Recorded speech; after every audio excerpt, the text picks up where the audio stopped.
우리 창세기 12장 1절에서 9절 말씀 우리 한 절씩 교독하겠습니다.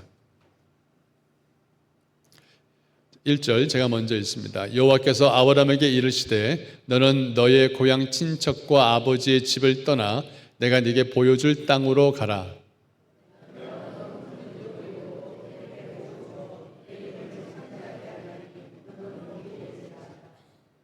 너를 축복하는 자에게는 내가 축복을 내리고 너를 저주하는 자에게는 내가 저주하리니 땅의 모든 족속이 너로 말미암아 복을 얻은 것이라 하신지라.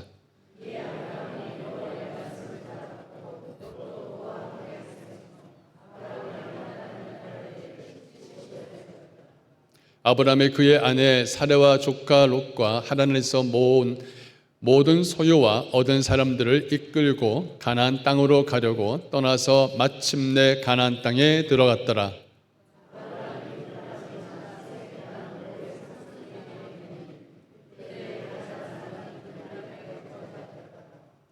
여호와께서 아브라함에게 나타나 이르시되 내가 이 땅을 내 자손에게 주리라 하신지라. 자기에게 나타나신 여호와께 그가 그곳에서 제단을 쌓고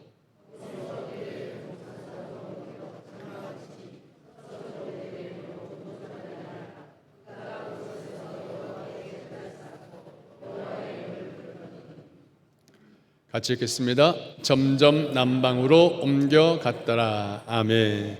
자, 오늘 말씀을 증거하실 분은 유영신 선교사님입니다. 말씀의 제목은 예배가 시작되면 인생이 달라집니다. 우리가 이번에 저희 교회 첫 단기 선교를 가는 지역을 섬기고 계신 우리 유영신 선교사님, 개인적으로 교제하고 또 이렇게 나눠보면 하나님의 사람이다라는 확신이 듭니다. 정말 귀한 말씀 전하실 때 여러분 큰 은혜 받으시기를 바라겠습니다. 우리 나오실 때 큰 박수 보낼까요?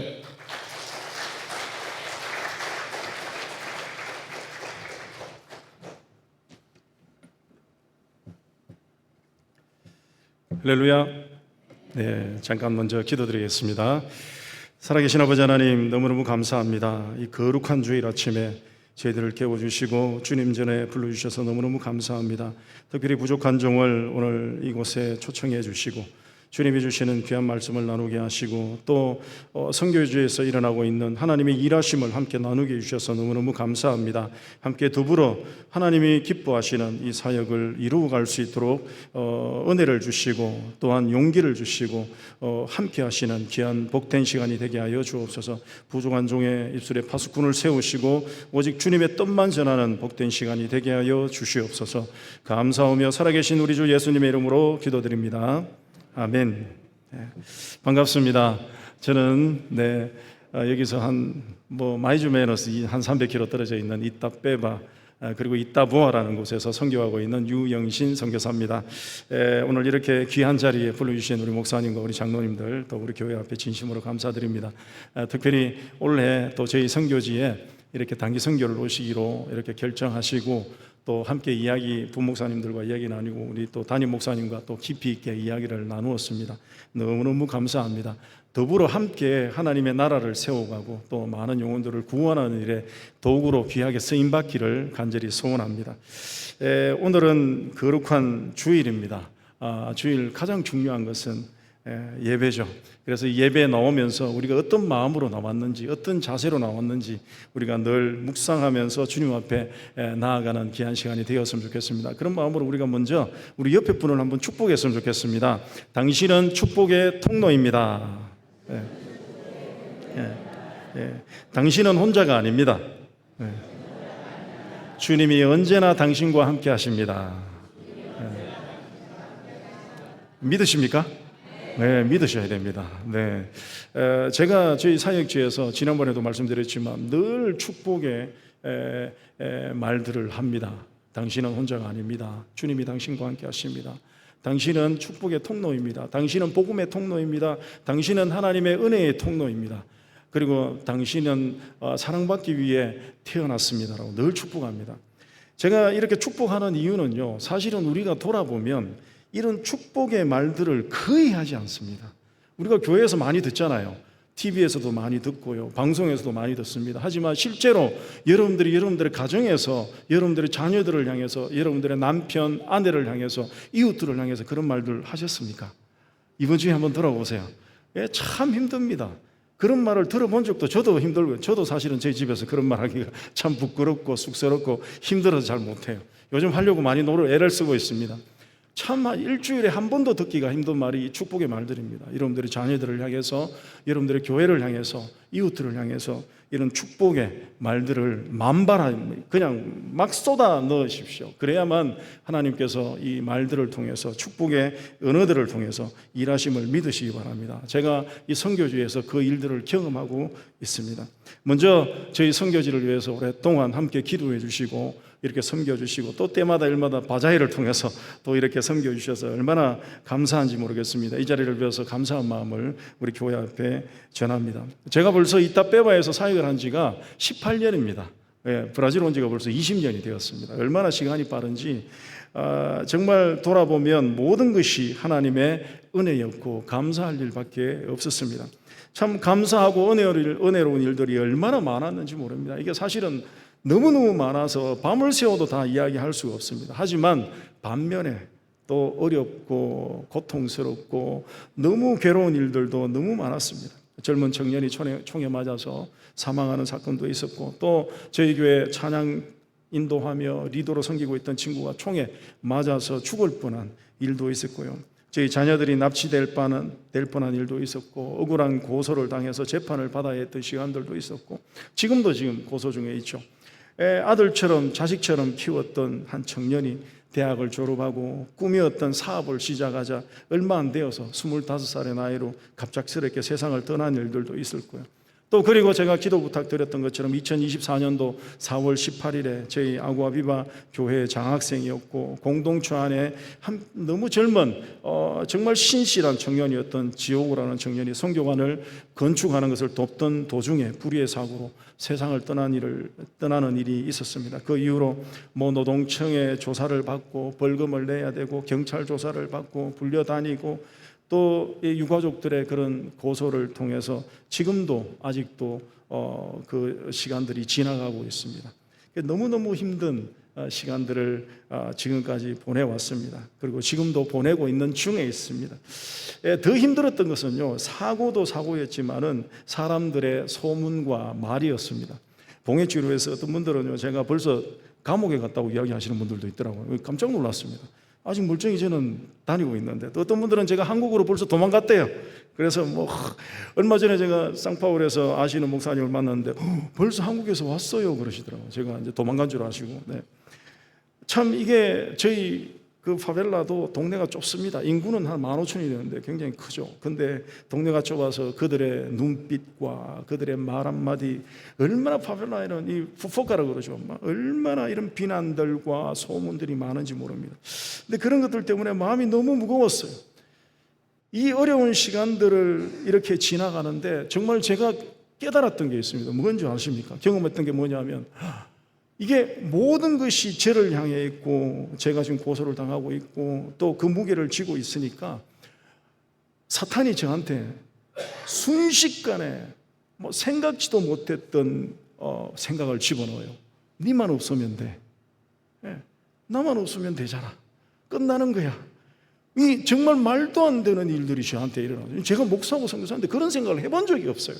그런데 불시에 제 머릿속에 그런 생각이 쑥 들어오더라고요.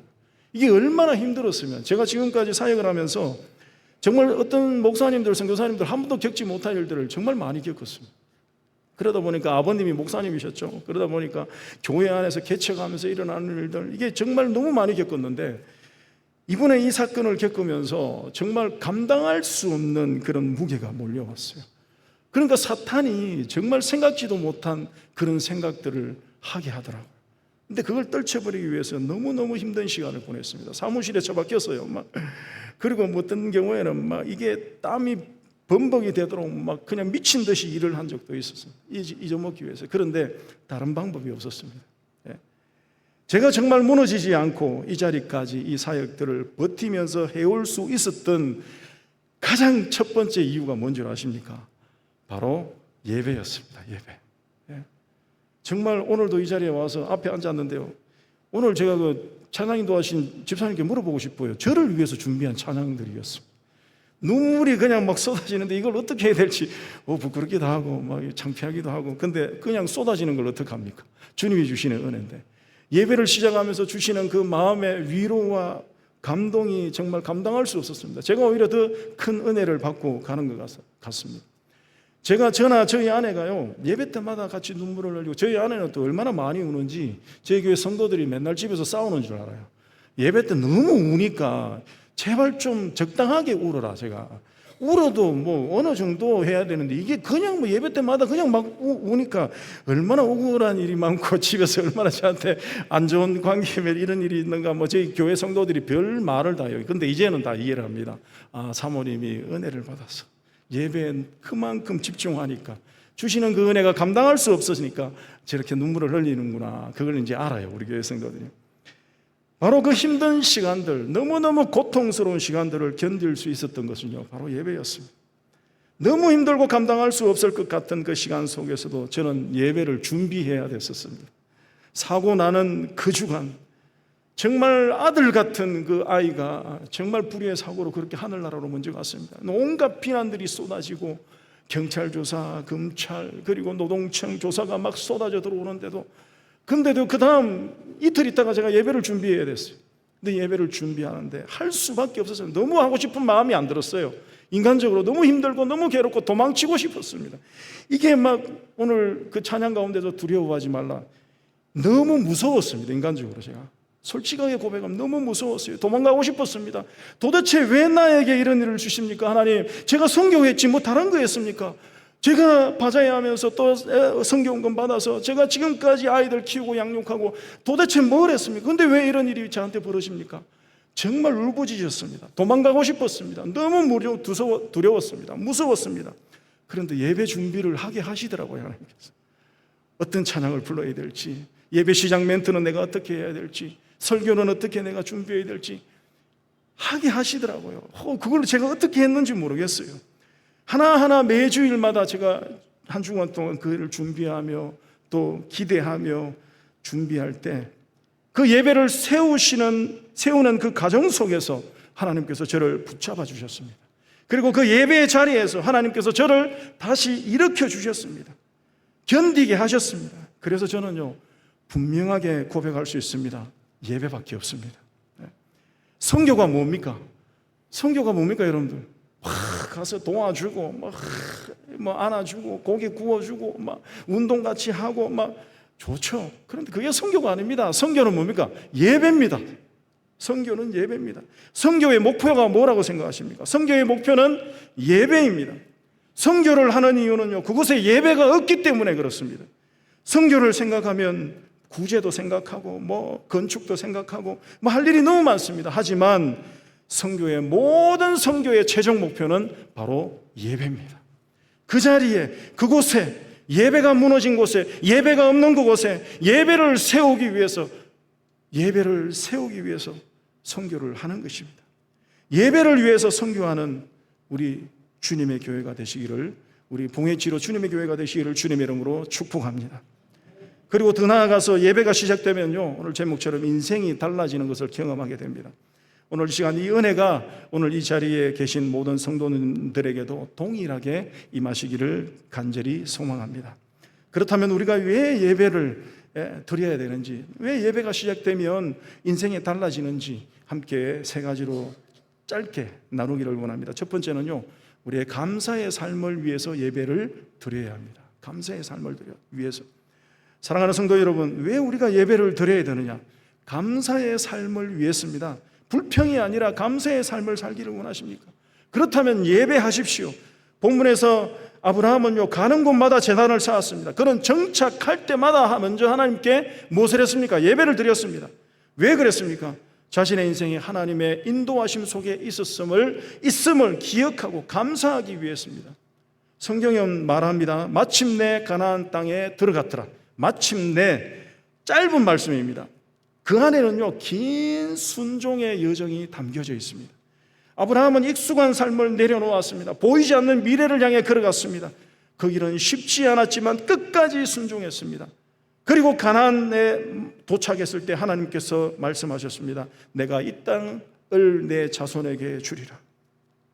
그때 아브라함은 싸우지 않았습니다. 성을 쌓지도 않았습니다. 그는 제단을 쌓고 하나님께 예배했습니다. 하나님이 여기까지 인도하셨고 앞으로도 인도하실 것입니다. 이 믿음의 고백이 바로 뭐였습니까? 예배였습니다. 그래서 그는 어디를 가든지 계속해서 제단을 쌓았습니다. 계속해서 제단을 쌓고 예배를 드렸습니다. 그의 인생은 예배로 시작했고 예배로 이어지는 삶이었습니다. 제가 어렸을 때 제 아버님이 목회를 개척을 시작하셔서 어릴 때 예배를 늘 드렸습니다. 처음에 개척을 시작하셔서 저희 아버님이 저희 가족들만 앉혀놓고 거의 3년을 예배를 드렸어요. 제가 정말 그때 생각하면 미치겠더라고요. 어린 마음에. 도대체 아버지 말씀 전하시고 어머니 옆에서 피아노도 잘 못 치시면서 막 뚱땅뚱땅 치시고 우리 삼남매 앉혀놔놓고 계속 예배를 드리시는데 이게 정말 고통의 연속이었어요. 이게 예배에 대한 트라우마가 생겼습니다. 제가 어렸을 때. 그리고 제 아버님은 뭐 어디 놀러를 한 번씩 가잖아요. 그러면요 먼저 도착하자마자 짐 풀자마자 바로 예배부터 드리세요. 뭐 텐트를 쳐놓고도 안에서 불러 모아놓고 예배 드리시고 뭐 어디 콘도를 가셨는데 콘도에서도 먼저 예배 드리시고 도대체 저는 이게 어릴 때 이해가 안 되는 거예요. 도대체 왜 가는 곳마다 먼저 예배부터 드리냐고. 수영장에 빨리 들어가야 되고 고기부터 잡아야 되고 고기 구워야 되고 이걸 먼저 해야 되는데 제 아버님은 먼저 예배를 드리시는 거예요. 그렇다고 해서 제 아버님이 말씀을 은혜롭게 잘 전하시느냐. 제 어린 마음에 제가 제 어머니를 굉장히 존경합니다. 평생을 제 아버님 말씀을요 일주일에 몇 번을 들으시는지 몰라요. 근데 그걸 그 긴 세월을 견디셨잖아요. 그러면서도 새벽기도, 금요기도에 수요일 저녁 예배, 신방, 주일 아침 저녁 예배. 야, 저는 제 어머님을 존경하지 않을 수가 없습니다. 그 긴 세월을. 근데 제 아버님이 그렇게 예배 드리는 것을 저는 이해를 못했습니다. 그런데 제가 사역을 시작하고 보니까 예배가 중요하더라고요. 예배밖에 없습니다. 아브라함은요 어디를 가든지 먼저 예배를 드렸습니다. 상황이 좋아서 예배를 드렸던 게 아닙니다. 하나님을 신뢰하기 때문에 드리는 것이었습니다. 지금 우리의 삶은 어떠합니까? 감사보다 불평이 더 많아지지 않았습니까? 그렇다면 오늘 다시 제단을 쌓으십시오. 상황이 아니라 하나님을 바라보며 지금까지 인도하신 하나님께 감사하고 앞으로 인도하실 하나님을 신뢰하며 예배하십시오. 그럴 때 우리의 삶에 감사가 회복되고 메마른 마음에 기쁨이 살아나며 하나님의 은혜가 다시 흐르게 될 것입니다. 이번 한 주간 어디에 있든지 예배의 자리를 세우는 우리 사랑하는 성도들 되시기를 주님 이름으로 축복합니다. 두 번째는요, 승리의 삶을 위해서 우리가 예배를 드려야 됩니다. 우리는 왜 제단을 쌓아야 되느냐? 바로 두 번째, 승리의 삶을 위해서입니다. 실패가 아니라 승리의 삶을 원하십니까? 그렇다면 예배하십시오. 제단을 쌓으십시오. 오늘 본문은 말씀합니다. 그때 가나안 사람이 그 땅에 거하였더라. 아브라함이 도착한 가나안은요 이미 다른 사람들이 살고 있는 땅이었습니다. 생각도 문화도 신앙도 다른 곳이었습니다. 그의 마음에 두려움이 있었을 것입니다. 이곳에서 내가 어떻게 살아갈까? 바로 그때 하나님께서 말씀하십니다. 내가 이 땅을 내 자손에게 주리라. 이 말씀은 그냥 단순한 약속이 아니라 두려워하지 말라, 내가 너와 함께한다, 승리의 약속이었습니다. 이 말씀을 들은 아브라함은요 제단을 쌓고 하나님께 예배했습니다. 하나님이 나와 함께 하신다. 사랑하는 성도 여러분, 예배를 통해 우리는요 하나님의 능력을 확신하게 됩니다. 그리고 다시 일어설 힘을 얻게 됩니다. 그래서 예배는 우리를 승리자로 세우는 자리입니다.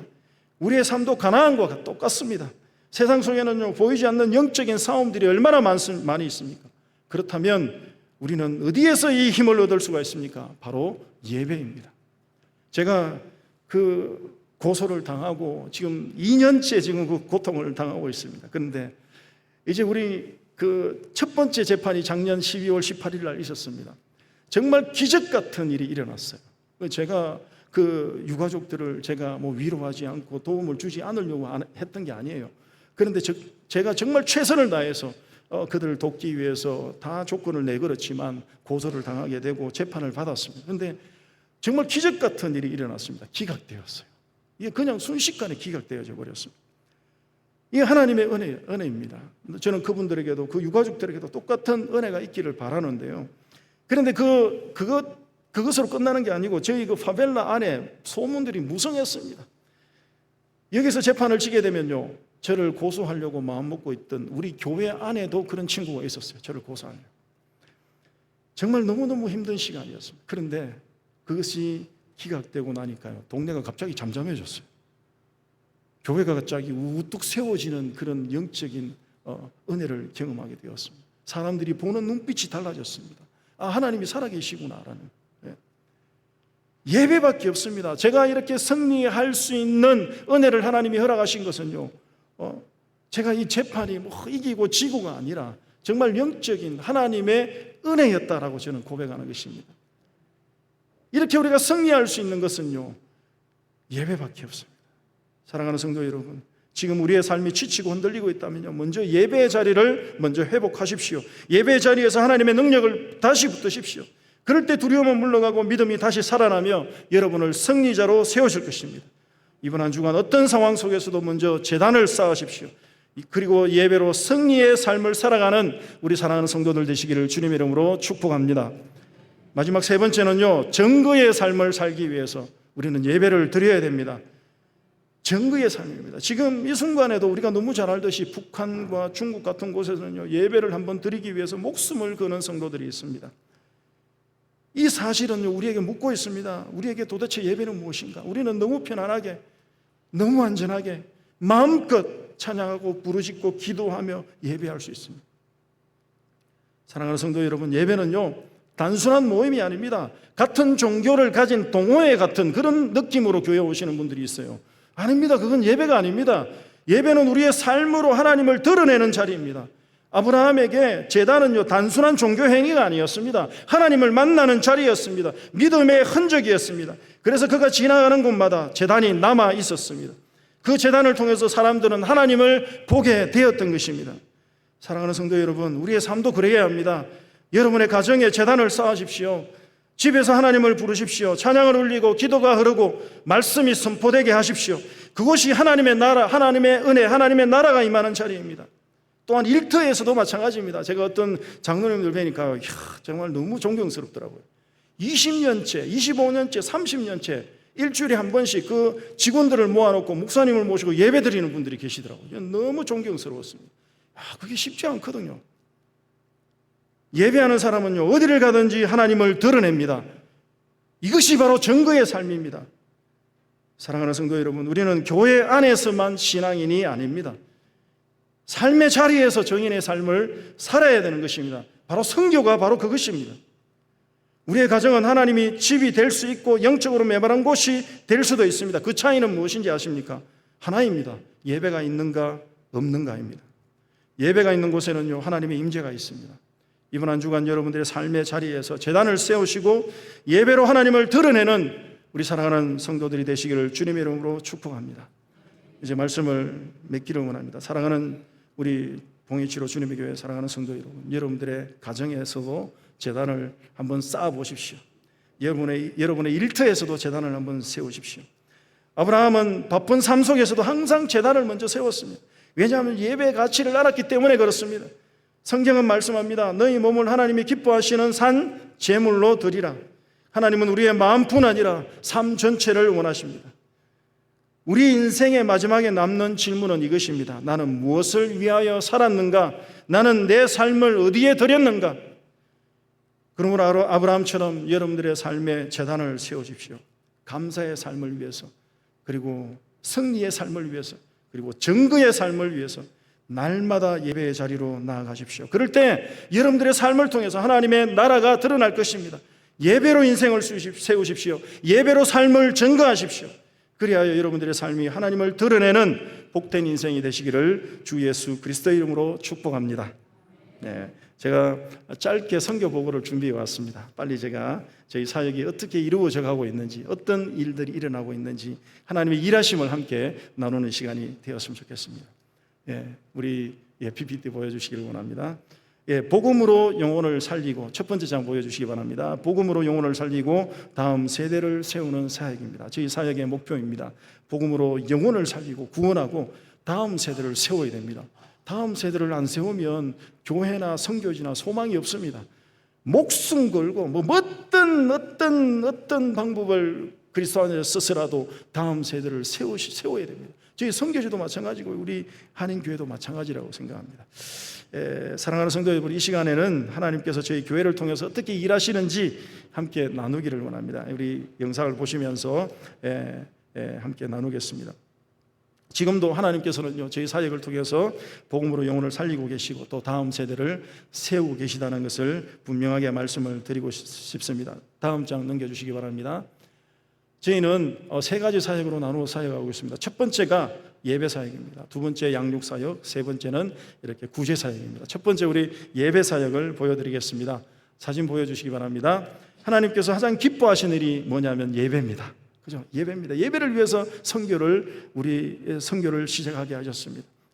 예배가 살아나는 것이고요. 그리고 선교는 예배입니다. 저희 교회는 주일 학교부터 주일 저녁, 수요일 예배, 청년 예배, 다양한 예배를 통해서 하나님께 예배하고 있습니다. 특별히 주일학교 아이들은요, 매주 약 150명의 점심을 준비하고 복음과 사랑으로 함께 복음을 전하고 있고 그들을 섬기고 있습니다. 이 모든 예배 가운데 하나님께서 한 영혼 한 영혼 만나주고 계십니다. 지금 보시는 사진들이 예배드리는 장면이고요. 그리고 지금 성탄절 가정예배라고 저희들이 1년에 한 번씩, 1년에 두 번씩 이렇게 저희들이 점점 늘려가고 있습니다. 가정 예배를 드려서 저희 교회 그 그룹에 사진을 찍어서 올리고 영상을 올려서 함께 나누는 그런 가정 예배를 실천하는 그런 사역을 시작하고 있습니다. 다음 사진. 저희 세례식도 매년 이렇게 예배 사역 속에 포함되어서 하고 있습니다. 작년에도 세례식이 있었고요. 너무 감사하게도 매년 이렇게 세례식을 하고 있습니다. 제일 앞장에 보셨던 부활절 감사 예배가 바로 지난주에 있었던 감사 예배 사진이었습니다. 매번 예배를 통해서 삶이 변화되고 또 믿음이 자라고 있는 그런 현장을 여러분들이 보고 계십니다. 두 번째는 양육 사역입니다. 양육 사역은 저희 교회는 단순히 그냥 모이는 교회가 아니라 사람을 세우는 교회가 되기를 원합니다. 현재 10명의 우리 아구아비바 장학생들을 섬기고 있고요. 또 기숙사에는 3명이 지금 살아가고 있습니다. 믿음의 가정을 세우고 또 양육 사역을 통해서 믿음의 가정, 결혼식 사역, 이렇게 지금 보시는 사진처럼 결혼식 사역도 하면서 저희들이 다음 세대를 세우고 있습니다. 이 사진은 2년 전에 그해 딱 5쌍이 결혼을 했어요. 그래서 저희 교회에서 이렇게 섬겼습니다. 그리고 또한 어린이 축제, 그리고 축구 교실, 무에타이, 그리고 음악 교실, 그리고 헬스, 아카데미아 같은 다양한 프로그램들을 통해서 아이들과 청년들, 성도들이 교회 안에서 건강하게 성장할 수 있도록 그 일들을 돕고 있습니다. 이 모든 과정 속에서 하나님께서 사람을 변화시키는 그런 일을 하고 계십니다. 지금 보시면 이 장면은 아카데미아 니콜라스라는 우리 교회 성도가 이렇게 체육교육학과를 졸업했는데 그 사역들을 하고 있는 모습입니다. 우리 파벨라에 계시는 분들이 건강이 너무 안 좋습니다. 소아당뇨도 많고요. 어린아이들도 이렇게 제대로 발육이 되지 못한 친구들이 너무 많습니다. 그리고 어른들도 뚱뚱하신 분들이 많거든요. 잘 먹어서 그런 것이 아니라 못 먹어서 이상하게 비대해져 있어요. 그래서 굉장히 당뇨로 고혈압으로 그렇게 고생하시는 분들이 많습니다. 그래서 저희들이 재활훈련 프로그램도 저렇게 하고 있습니다. 이 모든 과정을 통해서 한 사람을 세워가고 또 사람을 변화시키는 그런 사역들을 감당하고 있습니다. 마지막 세 번째는요, 구제사역입니다. 구제사역은 저희가 복음은 말로만 전해지는 것이 아닙니다. 삶으로 흘러가야 됩니다. 그래서 저희는 세스타 바지카, 그리고 약값 지원, 가스 지원, 그리고 원래는 폭우로 무너진 저희 교회도 지붕이 무너져가지고 일부 저희들이 수리를 하고 고쳤습니다. 그리고 폭우로 무너진 5가정을 저희들이 긴급으로 지원하기도 하고요. 실질적인 그런 도움도 저희들이 나누고 있습니다. 또한 사랑의 집 짓기 운동이라고 해서 저희들이 작은 집을 아주 심플하게 지어주는 사역도 하고 있고요. 무료 급식, 그리고 바자회. 지금 보시는 사진이 어제 했던 바자회 사역입니다. 제가 어제 저 사역을 하고 상파울에 와서 하룻밤을 잤거든요. 바자회 저희 체육관에서 지금 상파울에서 가져왔던 여러 가지 옷도 괜찮고요, 헌옷들, 가재도구, 전기제품, 뭐든지 부엌용품 뭐든지 가져와서 저희들이 바자회로 섬기고 있습니다. 저는 바자회로 섬겨주시는 물품 하나하나도 저희들은 헌금이라고 생각을 합니다. 그래서 그걸 가지고 저희 여성교회 회원들이 같이 저희 아내와 같이 바자회로 어제 섬겼습니다. 저희가 전기세 물세를 내기 위해서 할 수밖에 없는 상황이었습니다. 이 사역을 통해서 하나님의 사랑이 눈에 보이게 전해지고 있습니다. 이 사역지에서. 마지막으로 제가 열매, 이 모든 사역 가운데 하나님께서 귀한 열매를 맺게 하셨습니다. 목사 안수가 이루어지고 새로운 교회 개척이 준비되고 있으며 이따보 교회를 통해서 또 복음이 확장되고 있습니다. 첫 번째 사진을 보시면요, 목사 안수 사진입니다. 작년에 저희 교회에서 사역지에서 자란 친구도 있고 또 신학을 이렇게 마치고 또 대학을 마치고 작년에 목사 안수를 받았습니다. 6월 달에요. 그래서 우리 사무엘 목사, 루이스 목사 이렇게 함께 지금 사역을 하고 있고요. 그리고 그 중에서 우리 루이스 목사라고 지금 개척을 준비하고 있습니다. 7월 달에 개척을 나갈 예정으로 지금 장소도 정해져 있고요. 교회 개척 루이스 목사, 파트리시아 선교사, 개척지는 벨라비스타라는 지역입니다. 그리고 저희 이따빼바에 있는 지역이고요. 그곳에 지금 개척을 준비를 하고 있습니다. 작년에는 목사 안수를 3명이나 받았습니다. 우리 사무엘, 루이스, 그리고 윅송이라는 앞에 사진 잠깐 보여주시면 감사하겠습니다.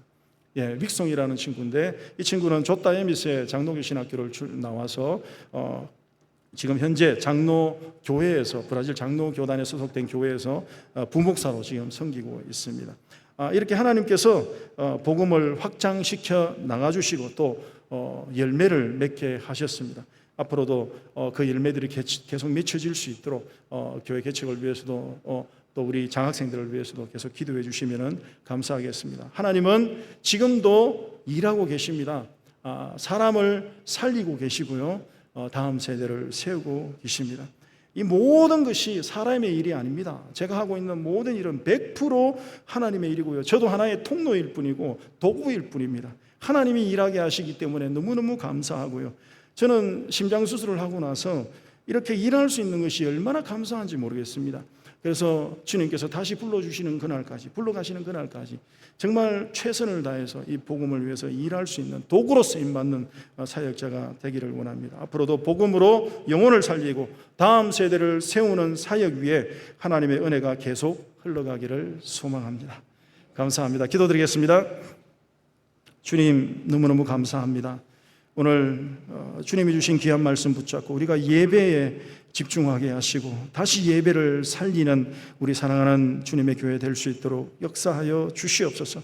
예배밖에 없습니다. 아브라함이 가는 곳마다 먼저 제단을 쌓고 하나님 앞에 예배 드렸던 것처럼 우리도 예배를 위해 선교하게 하시고 예배를 위해 기도하며 예배를 위해 섬기고 헌신하는 우리 사랑하는 주님의 교회 성도들 되게 하여 주옵소서. 특별히 우리 봉이치루 주님의 교회와 더불어서 함께 이 선교를 할 수 있게 되어 너무너무 감사합니다. 이 귀한 섬김으로 통하여 우리 이따빼바 이따부아 땅에 놀라운 복음의 열매가 앞으로도 넉넉하게 맺혀져 가게 하시고 하나님의 기적의 역사들이 하나님의 일하심을 볼 수 있도록 축복하여 주옵소서. 무엇보다 우리 봉이치료 주님에게 속한 모든 성도들 가정마다 하나님의 놀라우신 기적과도 같은 감당할 수 없는 은혜가 임하게 하여 주셔서 복음의 도구로 하나님의 나라를 위하여 쓰임받는 우리 사랑하는 성도들 되게 하여 주옵소서. 감사드립니다. 모든 영광 하나님 앞에 올려드리오며 살아계신 우리 주 예수님의 이름으로 기도드립니다. 아멘.